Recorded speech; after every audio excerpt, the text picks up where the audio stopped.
Okay, अब तो इस बारे में बात करनी पड़ेगी। बहुत हो गया एस्ट्रोलॉजी क्या हमारा भाग्य बदल सकता है, एस्ट्रोलॉजी क्या हमारे लाइफ में ये चेंज कर सकता है। ऐसा है तो फिर क्यों, मतलब अपना ये राम जी और ये सब लोग, तो तब के टाइम पे तो एस्ट्रोलॉजी इतनी ज़्यादा प्रोमिनेंट थी, तब ये लोग ये क्यों नहीं रोक पाए, वो लोग वो क्यों नहीं रोक पाए, ब्ला ब्ला ब्ला। आई अग्री, ठीक है। एंड एस्ट्रोलॉजी आपने पढ़ी नहीं है तभी आपके पास इतने सारे क्वेश्चंस है। अगर आपने एस्ट्रोलॉजी पढ़ी होती तो आपके इतने सारे क्वेश्चंस नहीं होते। अभी मेरी मम्मा की तबीयत पूरी तरीके से ठीक नहीं हुई है, but she is not going out. I understood because of studying astrology कि मुझे कौन सी चॉइस करनी है। Rather than going out to college, I stayed with my mom and now I'm figuring out a way to earn money.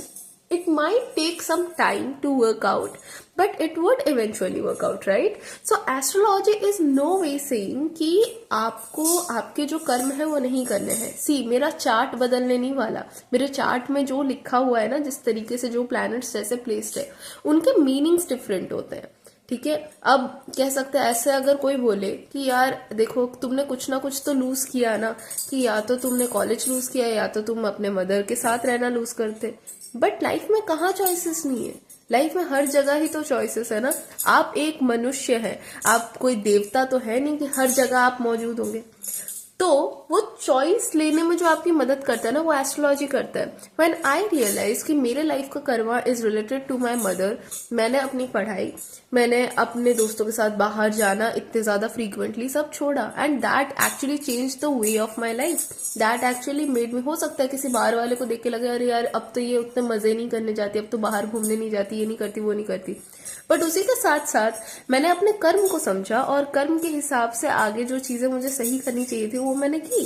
So you might think कि अच्छा she is not having fun and she is not doing this that और everything, but I know that my karma is to take care of my mother and take responsibility of her, and I'm doing it right now.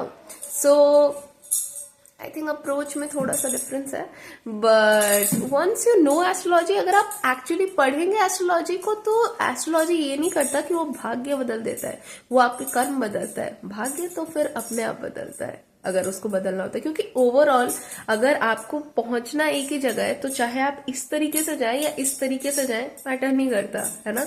उसी तरीके से astrology बस आपको choice बोलता है कि देखो यहाँ से तो 3-4 खड्डे, यहाँ पे 5-6 खड्डे, तो तुमको कौन सा वाला रास्ता बेटर लगता है।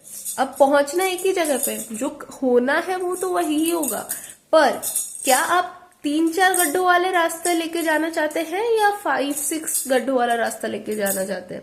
दोनों में ही गड्ढे हैं, राइट। ऐसे तो ओवरऑल देखा जाए तो दोनों में ही गड्ढे हैं, पर अब क्योंकि आप कह सकते हैं कि इस वाले रास्ते से गए हैं तो आपको कंपैरेटिवली एक्सपीरियंस वाइज थोड़े कम गड्ढे मिलेंगे।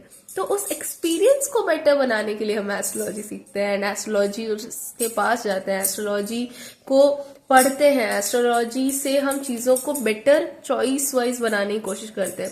Because what are we other than our choices. See, अगर मुझको अपने बाल अभी खुले रखना है, चाहे मैं बाल बांध के अपना वीडियो बनाऊं, it is same thing, but अगर मैं बाल खुले रख के वीडियो बनाती हूँ तो मुझे एक अच्छी फीलिंग आती है।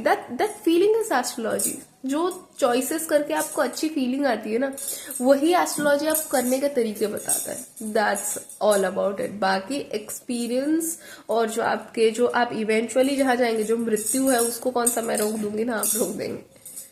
क्या आपको पता है कि राम जी ने भी एस्ट्रोलॉजी का किस तरीके से इस्तेमाल किया था। सो बेसिकली राम जी के जो लग्न है ना, उसमें है कैंसर लग्न है उनका, और उसमें जुपिटर है, तो एक्सॉल्टेड जुपिटर इन कैंसर लग्न, एज वेल एज सामने जस्ट कैंसर के सामने केप्रिकॉन होता है, और केप्रिकॉन का Mars exalted. So ideally Ram ji बहुत दयालु हैं, ठीक है। उनका ही राम जी के चार्ट में ही ये सारी चीजें हो रही है, ठीक है। तो जो आपको फर्स्ट हाउस होता है, वो लग्न जो होता है वो रिप्रेजेंट करता है आपको, तो इसलिए राम जी खुद दयालु है। जुपिटर लग्न में है, कैंसर इमोशन का साइन है, और जुपिटर लग्न में तो ज्ञान है, तो वो इमोशनली उनके अंदर बहुत हर चीज का इमोशनल ज्ञान है कि कब क्या करना चाहिए, इसीलिए वो मर्यादा पुरुषोत्तम है, इसलिए वो हर चीज सही सही करता है, right. With that being said, emotionally जो चीज अच्छी लगे, समाज में जो चीज अच्छी लगे, वो सारी चीजें करते हैं। That is what Ram ji is all about, right. But उसी के सामने जस्ट सामने कौन है, जो शनि के साइन है वो है केप्रिकॉन का साइन, और केप्रिकॉन में भी मार्स एक्सॉल्टेड, यानी कि just opposite to your self. लग्ना जो होता है योर सेल्फ को रिप्रेजेंट करता है, उसके ऑपोजिट यानी अदर पीपल, जो भी आपके लाइफ में आगे से आता है, ठीक है। तो देर वॉज लाइक ऑफकोर्स वो स्पाउस को भी रिप्रेजेंट करता है। तो माता सीता जो थी वो भी, केप्रिकॉन क्या होता है ना कि जब मुश्किलों में साथ देने वाला साइन है। तो आपको ये भी पता है कि किस तरीके से माता सीता ने कहा कि नहीं मैं वन में जाऊंगी आपके साथ, मुश्किल हो तो भी कोई बात नहीं मैं आपके साथ रहूंगी। तो उन्होंने भी हिम्मत दिखाई कि नहीं, मार्स हिम्मत को रिप्रेजेंट करता है और शनि मुश्किलों को रिप्रेजेंट करता है। अगेन उनके अंदर का हिम्मत, जो ये एक्चुअल चार्ट तो राम जी का ही है राइट, तो उनके अंदर का हिम्मत कैसे ट्रिगर होगा, मार्स आपकी हिम्मत है, वो ट्रिगर कैसी होगी मुश्किल आने पर। तो मुश्किल कौन है, सबसे बड़ी मुश्किल जो केप्रिकॉन का साइन होता है ना, वो सबसे बड़ी मुश्किल होती है।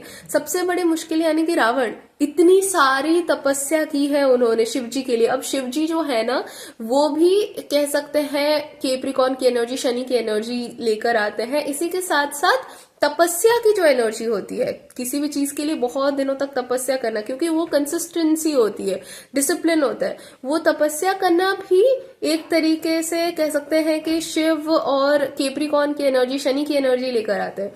तो वो सारी चीजें रावण के अंदर थी, और उस उनके उनके सामने आने की वजह से राम जी का पराक्रम ट्रिगर हुआ, है ना। नहीं तो वो तो इमोशनल होके मतलब वन में घूम रहे थे, सबके लिए अच्छा कर रहे थे। पर राम जी का जो शौर्य है वो कब ट्रिगर हुआ, जब उनके सामने केप्रिकॉन आया, केप्रिकॉन जब आया तो राम जी का मार्स ट्रिगर हुआ। सो इस तरीके से एस्ट्रोलॉजी काम करती है, और इस तरीके से डिपेंडिंग ऑन दशा, ऐसा नहीं है कि चार्ट के हिसाब से सब कुछ हो जाता है। आपकी दशा भी वो वाली पर्टिकुलर रन करनी चाहिए जिस चीज के बारे में। अभी हो सकता है कोई एक प्लैनेट बैठा हुआ है बहुत अच्छा, और कोई एक प्लैनेट बैठा हुआ है बहुत बुरा, पर जो बुरा वाला प्लैनेट बैठा है उसकी दशा चल गई।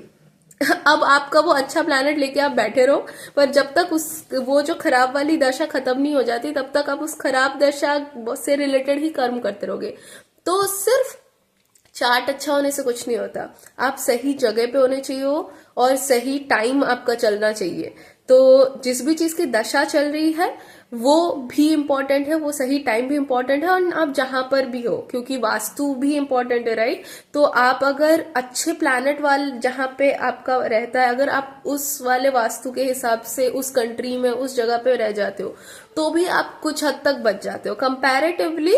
अगर आप ऐसे जगह पे हो जहां पे ऑलरेडी आपका एक खराब प्लैनेट है और आपकी खराब दशा भी चल रही है ना, आइडियली आपको आइडियाज भी वहीं से ही आ रहे हैं कि वहां पे जाना है वहां पे जाना है, और आप चले जाते हो तो वही सारा बंटाधार। Anyways, I hope you found this information well